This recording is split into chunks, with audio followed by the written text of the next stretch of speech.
Shalom saudara dan saudari yang dikasihi dan diberkati Tuhan dimanapun Anda berada. Selamat hari baru, semoga Anda, kita semua tetap dalam keadaan sehat walafiat, penuh sukacita, punya pengharapan, dan jangan lupa bahagia. Saya Pastor Eltus Mali dari Paroki Maria Rosa Mistika Sudiang, Makassar. Kembali mengajak Anda sekalian untuk mendengarkan INRI, Injil dan Inspirasi hari ini. Bacaan dan renungan akan dibawakan oleh Pastor Aidan Putra Sidik. Beliau adalah seorang imam muda Keuskupan Agung Makassar yang sedang menjalani tugas sebagai seorang staf sekaligus juga formator di Seminari Tahun Orientasi Pastoral Keuskupan Agung Makassar di Sangala, Tanah Toraja. Berdasarkan perikop Injil hari ini, Yohanes 16 ayat 29 sampai 33, Pastor Aidan akan menyuguhkan bagi kita sebuah renungan yang indah dengan judul Patung Tanpa Tangan, Tanpa Kaki. Apa artinya? Mari saudara-saudari kita simak Injil dan permenungannya. Kita awali dengan tanda kemenangan Kristus dalam nama Bapa dan Putra dan Roh Kudus. Amin. Bapak, Ibu, saudara-saudara yang terkasih, hari ini adalah hari Sabtu, pekan ke-6 masa Paskah, dan juga adalah hari kedua novena Pentakosta.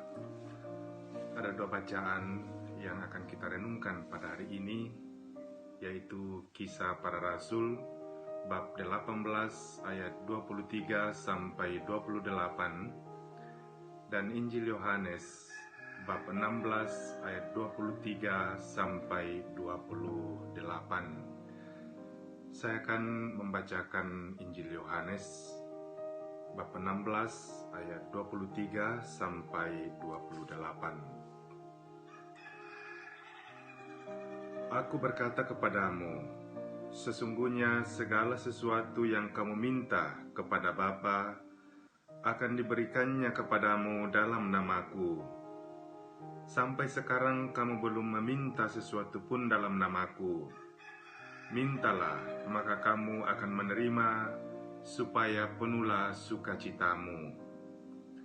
Semuanya ini kukatakan kepadamu dengan kiasan. Akan tiba saatnya aku tidak lagi berkata-kata kepadamu dengan kiasan, tetapi terus terang memberitakan Bapa kepadamu. Pada hari itu kamu akan berdoa dalam namaku, dan tidak aku katakan kepadamu bahwa aku meminta bagimu kepada Bapa, sebab Bapa sendiri mengasihi kamu, dan kamu telah mengasihi aku, dan percaya bahwa aku datang dari Allah. Aku datang dari Bapa, dan aku datang ke dalam dunia. Aku meninggalkan dunia pula, dan pergi kepada Bapa. Demikianlah Injil Tuhan. Saudara-saudari yang terkasih, dalam bacaan Injil yang baru saja kita dengarkan bersama, Yesus berbicara dalam amanat perpisahannya, dan dia mengatakan demikian, sesungguhnya segala sesuatu yang kamu minta kepada Bapa akan diberikannya kepadamu dalam namaku. Sampai sekarang kamu belum meminta sesuatu pun dalam namaku. Mintalah, maka kamu akan menerima, supaya penuhlah sukacitamu. Ajakan Yesus ini menjadi sangat jelas. Dia meminta kita untuk meminta sesuatu kepada Bapa dalam namanya, dan permintaan itu pasti akan dikabulkan oleh Bapa di surga, supaya penuhlah sukacita kita. Kata-kata Yesus ini untuk meminta kepada Bapa sangat pas sekali dengan novena Pentakosta yang kita laksanakan, yang pada hari ini memasuki hari kedua. Melalui novena Pentakosta itu, sebelum Roh Kudus diturunkan, kita memohon 7 karunia Roh Kudus, yaitu roh kebijaksanaan dan pengertian, roh nasihat dan keperkasaan, roh pengenalan, kesalehan, dan takut akan Allah. Ketujuh roh kudus, karunia Roh Kudus ini akan menjadi rahmat yang akan memperlengkapi kita menjadi seorang pewarta karya keselamatan Kristus di tengah-tengah dunia ini. Kita dipanggil menjadi saksi-saksi Yesus Kristus dan akan dituntun, akan diteguhkan dan disempurnakan dengan 7 karunia Roh Kudus itu. Mari kita lihat sejenak isi dari Kisah Para Rasul yang menjadi bacaan pertama hari ini. Di sana dikisahkan tentang seorang pewarta yang sangat bersemangat dan penuh sukacita, yaitu Apolos dari kota Alexandria. Dia dengan sangat bersemangat dan tak jemu-jemunya tampil mewartakan tentang Yesus Kristus, meskipun dia hanya mengenal baptisan Yohanes. Tetapi keyakinannya dan pengetahuannya itu dia pakai untuk mewartakan jalan keselamatan Kristus. Dia pun bertemu dengan Priscilla dan Aquila yang kemudian membawa dia ke rumah mereka dan mengajari dengan sangat teliti tentang jalan Tuhan. Setelah itu dia mendapatkan pengetahuan yang utuh dan dia kemudian tampil di depan umum mengajarkan dan membela tentang Yesus Kristus dan membuktikan dari kitab suci bahwa Yesus adalah Mesias, orang yang terurapi, Sang Juru Selamat. Dari kisah Apolos ini, kita belajar tentang arti seorang pewarta. Ada 2 hal yang bisa kita pelajari dari kisah Apolos ini.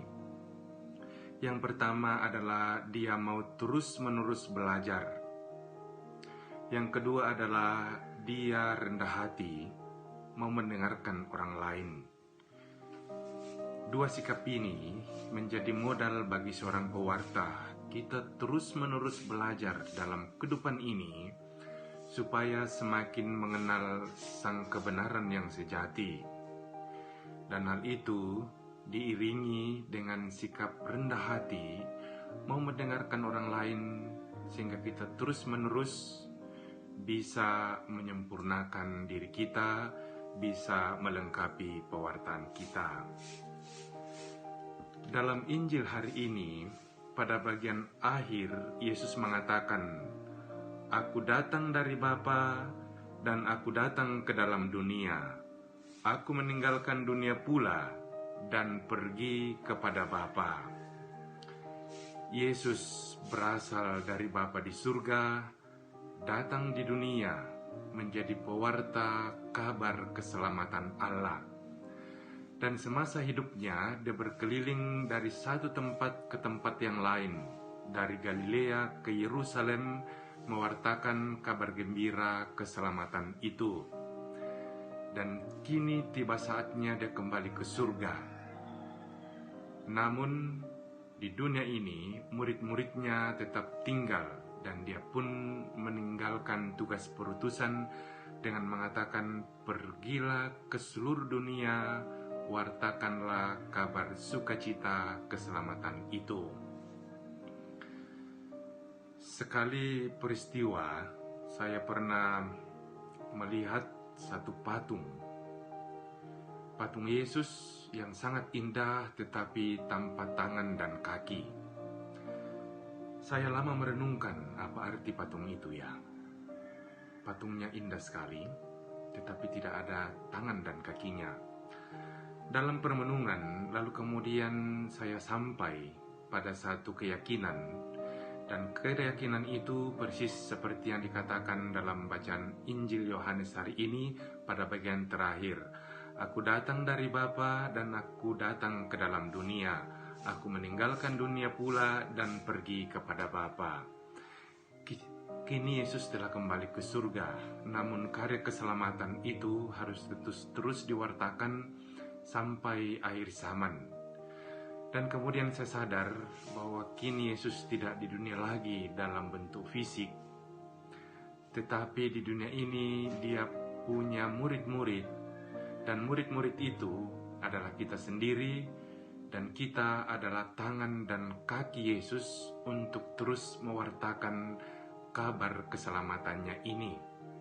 Kita dipanggil menjadi pewarta kabar sukacita Yesus Kristus, menjadi saksi-saksi Yesus Kristus di tengah-tengah dunia ini, dan kita pun dituntun oleh Roh Kudus supaya menjadi pewarta karya keselamatan itu, baik dalam tutur kata, dalam kesaksian hidup, maupun dalam karya belas kasih kita kepada sesama. Semoga sabda Tuhan hari ini meneguhkan kita dalam kehidupan ini untuk menjadi pewarta kabar keselamatannya. Tuhan memberkati kita semua. Saudara dan saudari, demikianlah Injil dan inspirasi hari ini. Atas nama kita semua saya ucapkan terima kasih banyak kepada Pastor Aidan Putra Sidik. Semoga permenungan yang ia sampaikan sungguh menjadi inspirasi iman bagi kita dan memotivasi kita menjadikan diri kita sebagai alat yang baik, kaki dan tangan Tuhan sendiri yang melanjutkan karya pewartaan Tuhan kita Yesus. Akhirnya, salam sehat bebas corona buat Anda dan keluarga. Jaga diri, jaga nalar, jaga rasa. Selamat beraktivitas. Tuhan memberkati kita dalam nama Bapa dan Putra dan Roh Kudus. Amin.